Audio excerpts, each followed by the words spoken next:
Bonjour à tous et bienvenue sur votre chaîne YouTube. Bienvenue sur le BTS tertiaire, la spécialité de l'épreuve et l'examen en anglais. Aujourd'hui, nous allons aborder la première partie de votre épreuve, c'est-à-dire le compte-rendu. Donc, nous allons voir la méthodologie pour réaliser un compte-rendu efficace. Donc, comme vous pouvez le constater, je vous ai mis un exemple d'épreuve, donc 3 pages, sur lequel la première page, vous allez voir les consignes exposées, et sur les 2 pages qui suivent, tout simplement, l'extrait d'un article de presse, écrit bien entendu en anglais.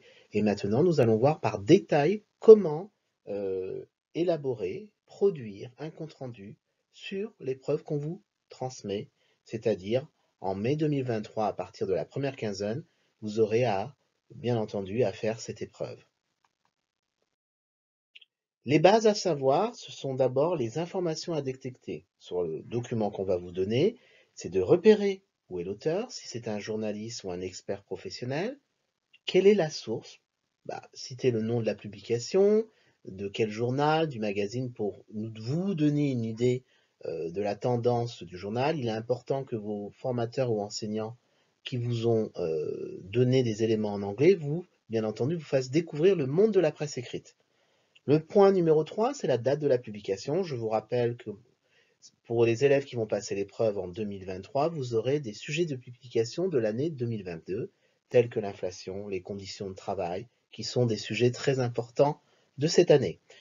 Le numéro 4, quel est le type de document? Si c'est un article, c'est un blog, selon la forme de la presse qu'on va vous donner, éventuellement, ça va vous donner une approche différente. Un article de presse, bien entendu, est différent d'une source d'un blog. Enfin, le dernier point, quel est le sujet du document?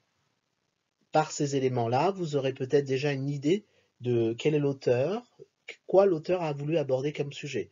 Ne vous inquiétez pas, par la suite, en faisant une analyse détaillée, vous allez comprendre un peu mieux le sujet précis du document qu'on vous a transmis.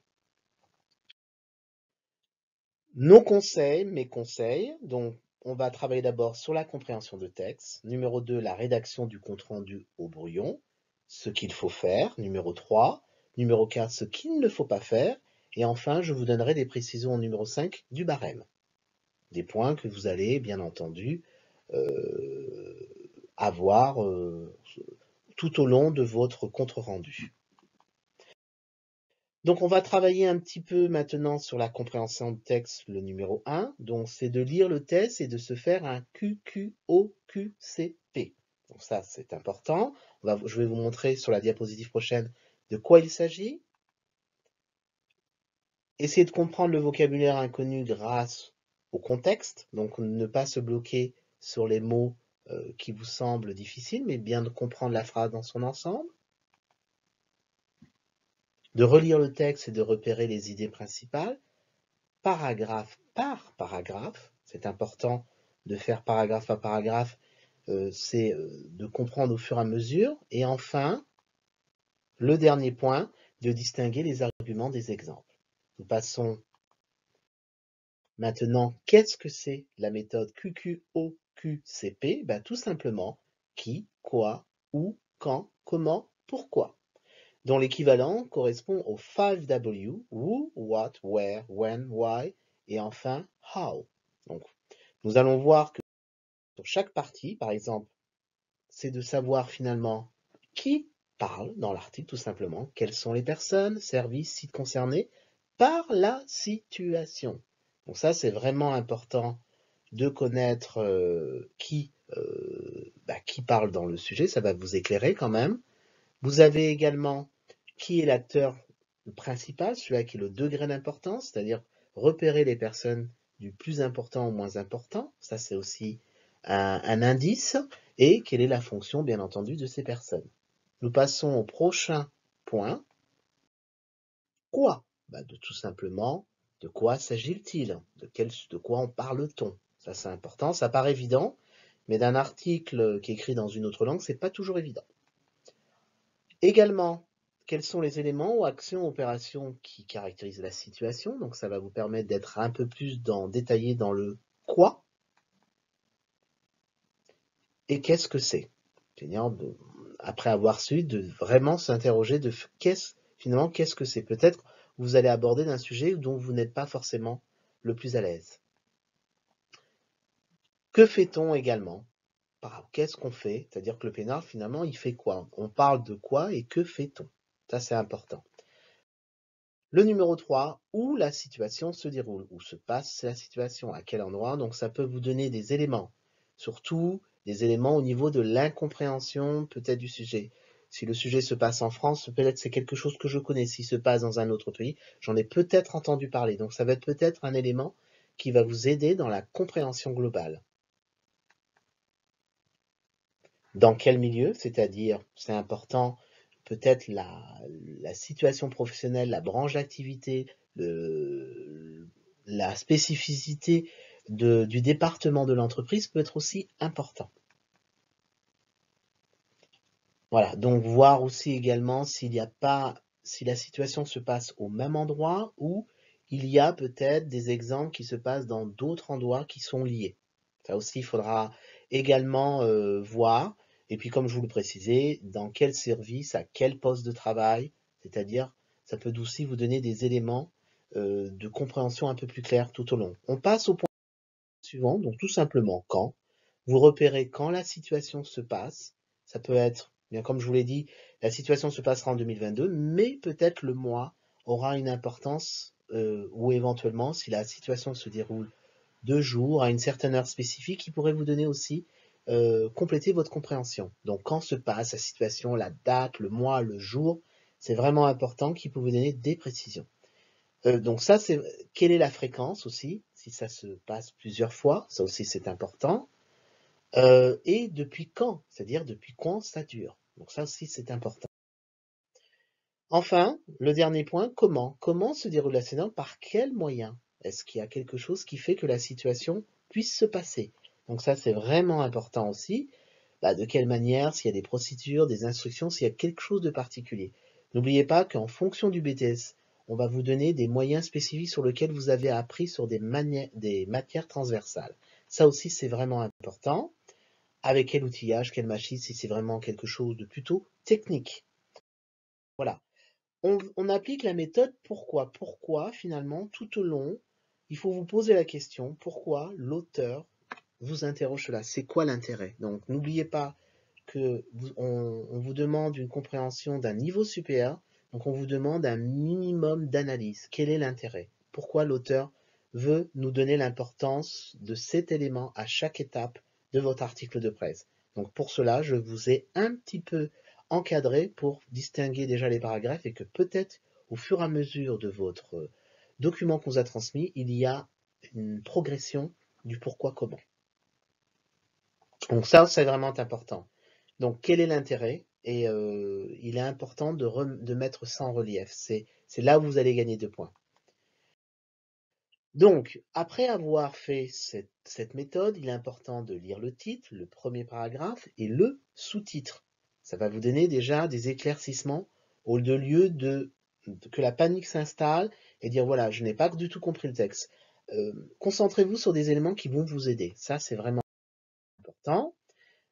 Après tous ces éléments, c'est bien entendu, vous allez dans les explications paragraphe par paragraphe, ça c'est très important aussi également, d'extraire l'idée essentielle du paragraphe. Ne vous obstinez pas à vouloir tout comprendre tous les mots, et même si vous avez le droit à un dictionnaire nulin, ça ne va pas être la partie la plus importante parce que vous n'aurez pas le temps de chercher tous les mots. Donc il faut gagner vraiment en temps, ça c'est vraiment important. Il faut essayer aussi de comprendre le vocabulaire grâce au contexte. Donc, comme là, je vous ai donné un exemple, peut-être la phrase je ne la comprends pas. Donc là, je vous ai donné un extrait. Finalement, je vous ai encadré des mots qui ressemblent et vous allez vite comprendre. Déjà, en essayant de comprendre ces éléments, j'ai quelque part un peu compris la compréhension globale de la parcelle du texte que je viens de vous donner. Donc, il faut vraiment synthétiser et se dire, il vaut mieux donner une explication qui s'en rapproche que de ne pas donner du tout de production d'explication. Donc, c'est vraiment important. On passe aussi à cette partie qui est très importante. Je repère l'idée en fonction du paragraphe. Donc là, je vous ai fait un tableau, c'est un peu scientifique, c'est vrai que c'est pas très littéraire, mais au moins pour vous donner une compréhension qui est claire. Premier paragraphe, première idée. Deuxième paragraphe, deuxième idée. Troisième paragraphe, troisième, etc. Donc ça, c'est vraiment important. Il est important aussi, dans chaque partie des paragraphes, de distinguer quel est l'argument, quel est l'exemple. Parce que peut-être que l'exemple qui va être cité n'est pas forcément le plus important. Donc ça, c'est vraiment de distinguer de l'idée du paragraphe. Donc ça aussi, vous devez, après avoir repéré les idées, de savoir si je vais garder les arguments ou pas. Nous passons maintenant à la rédaction du compte-rendu au brouillon. Donc, une ou deux phrases d'introduction, ça c'est important et c'est des points que vous pouvez avoir facilement. De reprendre les idées essentielles de chaque paragraphe, de ne pas mettre d'exemple pour le moment. Comme ça, au moins, vous aurez la possibilité de savoir, de repérer et de réfléchir si les exemples sont importants à retenir, d'éviter à tout prix la paragraphe. On ne vous demande pas du tout de reprendre le style de l'auteur, donc gardez votre style, d'employer des mots de liaison pour qu'on voit une suite. S'il y a une suite, c'est une explication complémentaire ou si c'est une idée opposée. Donc ça, c'est important. Ça, voilà.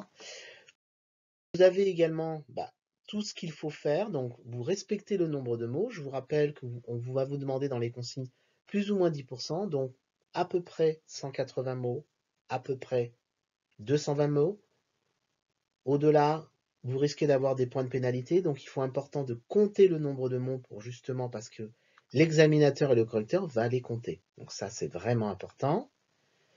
Vous avez éliminé les chiffres et les détails, citations, exemples pour le moment, parce qu'il faut garder que l'essentiel.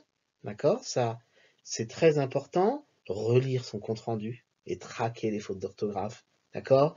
Même si c'est une épreuve en anglais, je vous rappelle que sur cette partie, le compte-rendu, on vous demande de le transformer en français. Donc, bien entendu, il faut avoir un orthographe et une syntaxe correcte. Nous passons à ce qu'il ne faut pas faire. Merci. Sur cette partie-là, ce n'est pas du tout en anglais, mais en français. Donc ça, c'est important aussi. Introduire votre avis personnel, on ne vous le demande pas, c'est un compte-rendu. Attention. Il faut également oublier les idées essentielles du texte. Oui, là, ça va forcément, puisque c'est quand même ce compte-rendu, on doit repérer les idées essentielles. Donc si vous les oubliez, ça n'a plus lieu d'être. Ça, et surtout, ne pas paraphraser le texte comme je vous l'ai dit précédemment. Donc, nous arrivons au barème. Donc, repérage des idées et des faits importants. Regardez, ça vous fait 5 points. Organisation du compte-rendu, c'est-à-dire là où on doit voir une introduction, les idées essentielles et une conclusion en fonction de comment a synthétisé l'auteur à la fin du document transmis. Donc, bien entendu, vous ne marquez pas introduction, première partie, deuxième partie, mais le saut de ligne va déterminer et nous montrer que finalement, il y a cet espace respecté. D'accord? Donc ça, c'est vraiment important. La mention de la thématique, ça va de soi puisque vous l'introduisez après votre phrase d'introduction. Donc ça, c'est très important. La cohérence du développement. Donc ça aussi, il faut vraiment que ça ait une suite logique. La présence d'une conclusion, puisque finalement l'auteur va conclure, donc à vous aussi également d'en mettre une, d'accord? Aussi également le respect de la longueur, je vous ai expliqué entre 180 et 220 mots, ça c'est vraiment important. La qualité du français, donc 2 points, donc vous voyez que c'est non négligeable. La grammaire, et bien sûr, et l'orthographe, ça c'est important. La précision du lexique, donc rester dans le lexique du thème abordé, ça c'est vraiment très important. Voilà un petit peu les points élaborés. J'espère que ça vous aura apporté les éléments essentiels et puis je vous souhaite de bonnes chances pour les examens blancs que vous allez avoir dans votre école et bien entendu l'examen qui va avoir lieu à peu près entre le 13 et le 15 mai 2021. Nous attendons avec impatience la publication de la maison des examens. Je vous souhaite bonne chance et je vous dis à bientôt pour une autre méthodologie. Au revoir et à bientôt.